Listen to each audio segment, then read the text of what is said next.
மக்களால் அம்மா, மக்களுக்காக அம்மா.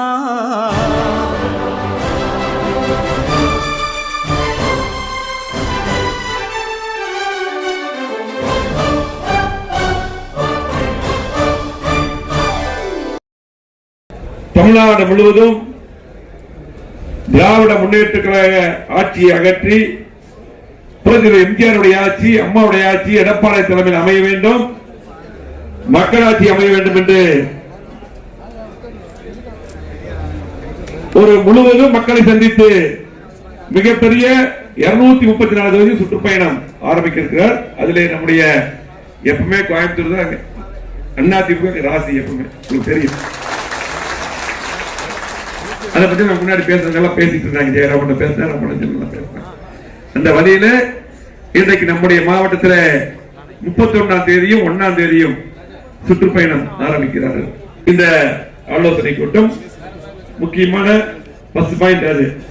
இரண்டாவது பாத்தீங்கன்னா பிப்ரவரி 9ஆம் தேதி இன்றைக்கு யாரும் செய்ய முடியாத திட்டமான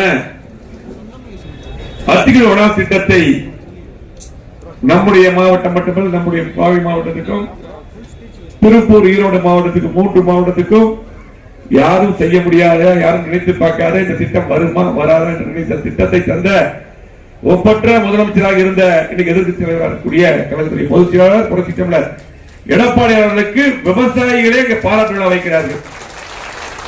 பாராட்டு விழா விவசாயி நடத்துறாங்க. ஆனால் நம்முடைய மாவட்டத்துக்கு அன்னூருக்கு வராது. அதுக்கு நம்முடைய 3 மாவட்ட கழகத்தின் சார்பாக மிகப்பெரிய வரவேற்பு நம்ம கொடுக்கிறோம். விவசாயிகள் பாராட்டு விழா வைக்கிறாங்க. விவசாயிகள் நன்றி மறக்க மாட்டாங்க. உங்களுக்கு தெரியும், விவசாயி தான் நமக்கு சாப்பாடு போடுறாங்க. இன்னைக்கு அரிசி வந்தால் நமக்கு உணவு, எல்லா பொருட்களும் விளைவிச்சாதான். ஆகவே அவர்களே பாராட்டு விழா நடத்துகிறார்கள்.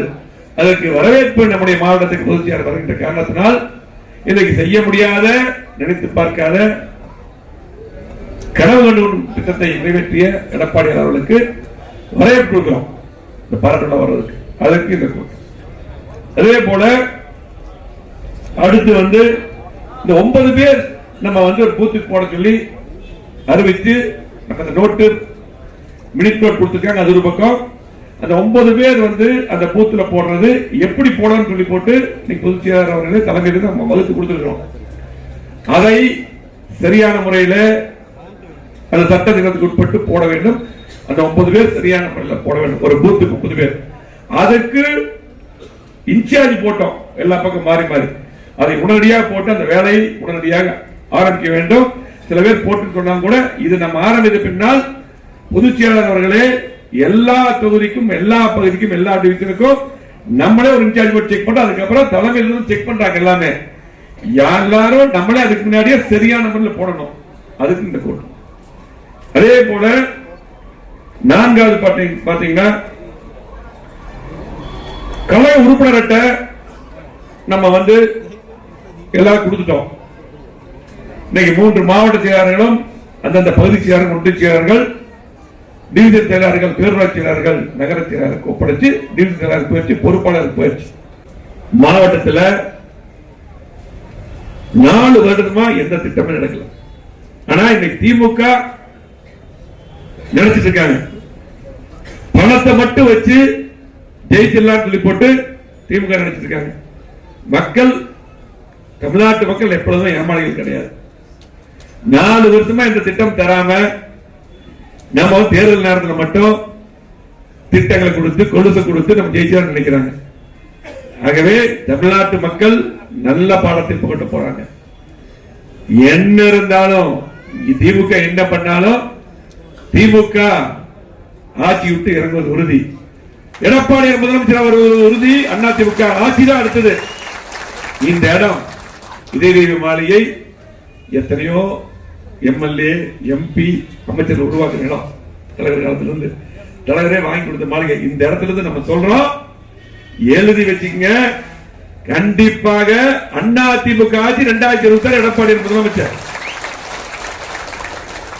எந்த மாற்றங்களும் கிடையாது. நம்ம இருக்கிற பொறுப்பாளர்கள் நம்ம பணிகளை செய்யணும். அவ்வளவுதான். திமுக பொறுத்தளவுக்கு ஒரு தடவை ஆட்சிக்கு வந்தா மீண்டும் ஆட்சிக்கு அது வராது. இன்னைக்கு திமுக யாராவது ஒருத்தர், ஒரு தொழிலதிபர், ஒரு தொழிலாளி, யாராவது ஒருத்தர் ஒரு தொழில் செய்யறவங்க திமுக ஓட்டு போட நினைப்பாங்களா? இன்னைக்கு பாத்தீங்கன்னா வர்த்தக பில்டிங் மட்டுமல்ல, ஒவ்வொரு வீட்டுக்கு எவ்வளவு வரி கட்டுறாங்க, கரண்ட் பில் எவ்வளவு கட்டுறாங்க. தேர்தல் நேரத்தில் ஒரு ஓட்டுக்கு 1000 ரூபாய் 2000 ரூபாய் கொடுத்துட்டு, ஒரு கொலுசு அந்த மாதிரி பொருள் கொடுத்துட்டு, அது ஒரு 500 ரூபாய் 600 ரூபாய் கொடுத்துட்டு, அதுக்கப்புறம் மக்கள் இருந்து கொடுக்கக்கூடிய வரி எவ்வளவு கட்டுறாங்க? லட்சக்கணக்காக ஒவ்வொரு குடும்பம் கட்டுறாங்க. இன்னைக்கு தேர்தல் 5 வருடத்துக்கு ஒருக்கா வருது. அந்த 5 வருடத்துக்கும் அவங்க இந்த திமுக அரசுக்கு கட்டுகின்ற வரியை நினைச்சு பாருங்க. நீ மக்கள் தெளிவா தான் இருக்காங்க, மக்கள் தெளிவா தான் பேசிட்டு இருக்காங்க. ஆகவே நம்முடைய பங்கு என்ன? நம்ம 9 பேர் போட சொல்லி இருக்காரு பொதுச்செயலாளர், அதுக்கு நம்ம பொறுப்பாளர் போட்டிருக்கோம். திரும்ப சொல்றேன், இந்த 9 பேரை பொதுச்செயலாளர் அவர்களே நேரடியா நம்ம போட்டு முடிச்சவங்க லிஸ்ட் அவங்களுக்கு அனுப்பிடுவோம். போன் நம்பரோட நேரடியா செக் பண்ணுவாங்க. தயவு செஞ்சு இந்த 9 பேர் முக்கியமானவங்க, நம்முடைய பொறுப்பாளர் நோட் பண்ணிங்க, கரெக்டா போடணும். அந்த 9 பேர் ஒரு 1000 ஓட்டு இருக்குன்னு வச்சுங்க, 1000 ஓட்டு இது ஒரு 100 ஓட்டு அப்படிதான் வரும், 30-40 வீடு வரும். அதை தெளிவா பார்த்து அந்த பணிகளை செய்யணும். தயவு செஞ்சு அந்த பணிகளை செய்யணும். இங்க இருக்கக்கூடிய அத்தனை பொறுப்பாளர்கள் சொல்லிக்கிறோம், 3 மாவட்ட அத்தனை பொறுப்பாளர்கள். அது மட்டுமல்ல, இன்னைக்கு கோவை மாவட்டம் இவ்வளவு திட்டங்களை கொண்டு வந்தோம். இன்னைக்கு 4 வருஷமா எதுவுமே நடக்கல. மக்களுக்கு தெரியும், நம்மளே இருந்தது நல்லா இருக்கும், எடப்பாடி முதலமைச்சர் நல்லா இருக்கும் சொல்லி போட்டு தமிழ்நாடு முழுவதும் நினைக்கிறாங்க. இன்னைக்கு கோவை மாவட்டத்தில் அத்தனை மக்களும் இன்னைக்கு பாத்தீங்கன்னா எல்லாத்துக்கும் பழகிறோம்.